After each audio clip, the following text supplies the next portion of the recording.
بسم اللہ الرحمن الرحیم۔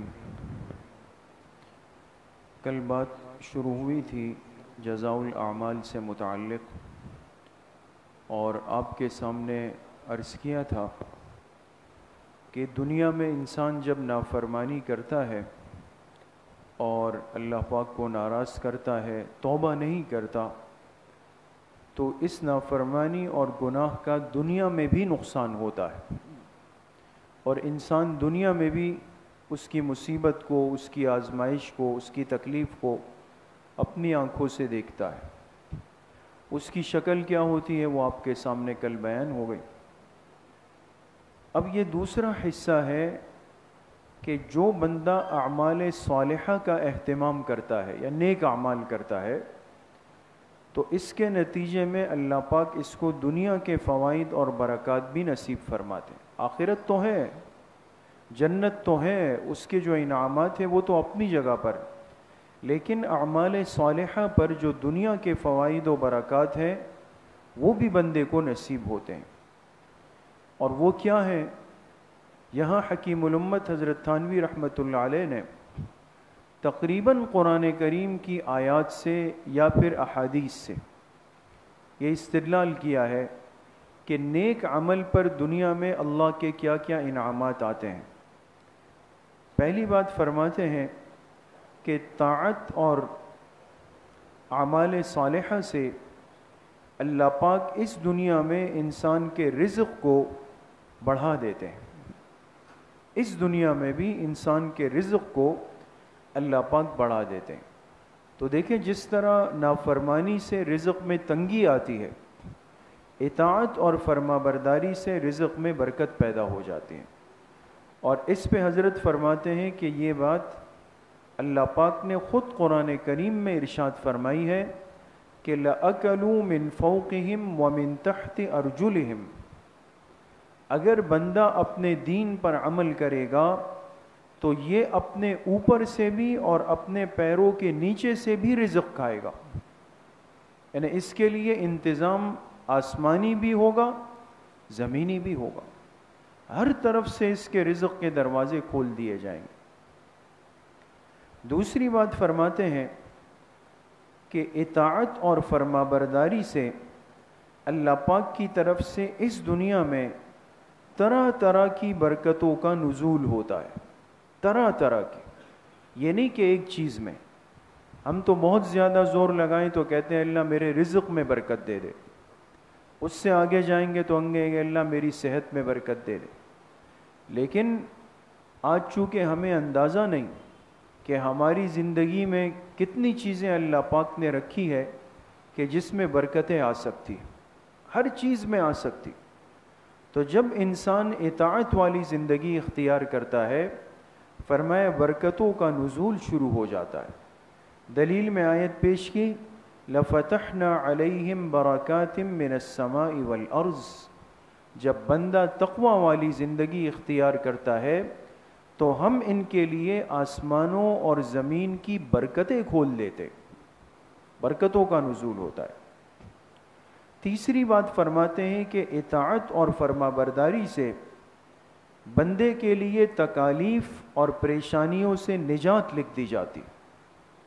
جو ہر وقت کی تکلیفیں ہیں، ہر وقت کی پریشانیاں ہیں، دیکھیں ایک تو وہ تکلیف ہے جو زندگی میں کبھی کبھار پیش آتی ہے، کبھی بیماری ہے، کبھی پریشانی ہے، یہ کبھی کبھار کا آنا یہ من جانب اللہ ہے، اور یہ بھی معمولی نعمت نہیں ہے، اس سے زندگی معتدل رہتی ہے۔ ورنہ اگر ہمیشہ ہی انسان راحت ہی راحت ہو، بہت مشکل ہے، اپنے آپ کو کنٹرول کرنا مشکل ہے۔ لیکن جب انسان معصیت اور نافرمانی والی زندگی پر آتا ہے تو اللہ پاک اس نافرمانی کی وجہ سے اس پر مستقل طرح طرح کی تکلیفیں ڈال دیتے ہیں۔ کبھی یہاں پھنسا ہوا ہے، ابھی یہاں سے ہاتھ نکلا نہیں کہ 3 جگہ اور پھنس گیا، وہاں سے چھڑانے کی کوشش کر رہا ہے کہ سر پھنس گیا، سر چھڑانا چاہتا ہے کہ پیر پھنس گئے، سمجھ ہی نہیں آ رہا کیا ہو رہا ہے میرے ساتھ۔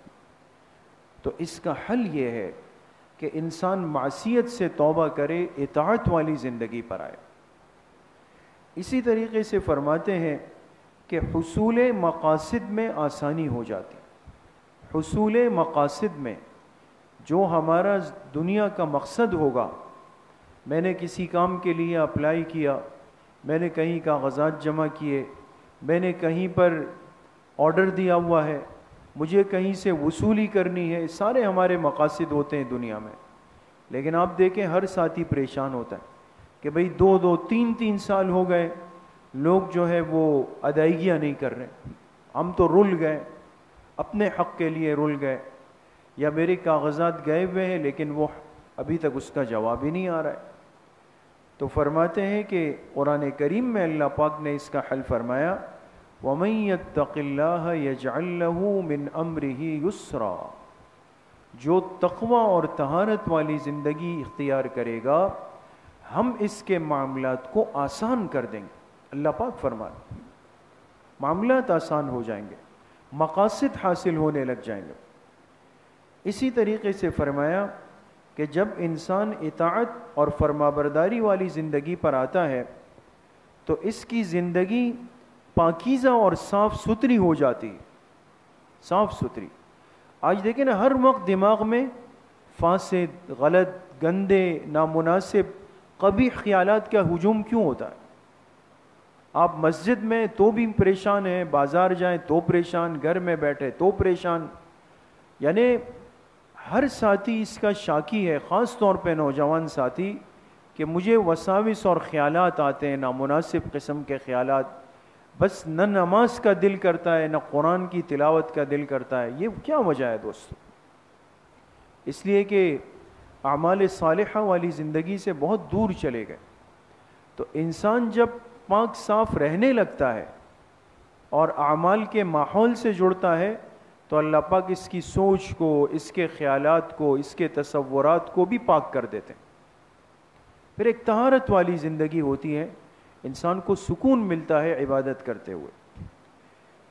اسی طریقے سے فرمایا کہ جب انسان اطاعت اور فرما برداری پر آتا ہے تو اللہ پاک اس سے بلاؤں کو ٹال دیتے ہیں، بلائیں اس سے ٹل جاتی ہے. اور قرآن کریم میں اللہ پاک فرماتے ہیں ان اللہ یدافع عن الذین آمنوا، بے شک ہم ایمان والوں سے ان بلاؤں کو دور کر دیتے ہیں، دور کر دیتے. تو یہ طرح طرح کی آفتیں اور بلائیں اور مصیبتیں جو ہم روزمرہ کی زندگی میں ہم سے ٹکراتی ہے اور جس کی وجہ سے ہم پریشان ہوتے ہیں، تو اعمال صالحہ کی برکت سے اللہ پاک ان کو ٹال دیتے ہیں. اور اسی طریقے سے فرماتے ہیں کہ عزت اور بلندی اسی زندگی میں اللہ پاک دکھا دیتے ہیں. عزت بھی مل جاتی ہے، بلندی اور عروج بھی مل جاتا ہے. ورنہ انسان ہر وقت اس فکر میں رہتا ہے کہ فلاں جو ہے کہیں ایسا نہ ہو کہ وہ میری عزت خراب کر دے، ایسا نہ ہو کہ میں جس مقام پر آج ہوں کوئی نقصان ہو جائے، میں بالکل نیچے گر جاؤں. تو اس بلندی اور عزت کی حفاظت کرنا آج مشکل ہو گیا ہے، اس کو سنبھالنا مشکل ہے.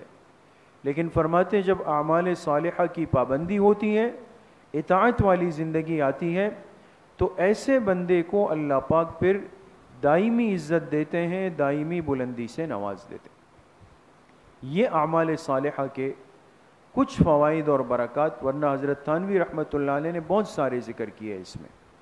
تو اصل مقصود جو ہے دوستوں وہ عمل ہے. بات تو سن لی، سمجھ میں بھی آ گئی، لیکن اب یہ ہمارے عمل میں بھی آ جائے اور عملی طور پہ ہم اس کی پابندی شروع کریں. اللہ کریم مجھے بھی آپ سب کو صحیح عمل کی توفیق نصیب فرمائے. وآخر دعوانا ان الحمد للہ رب العالمین.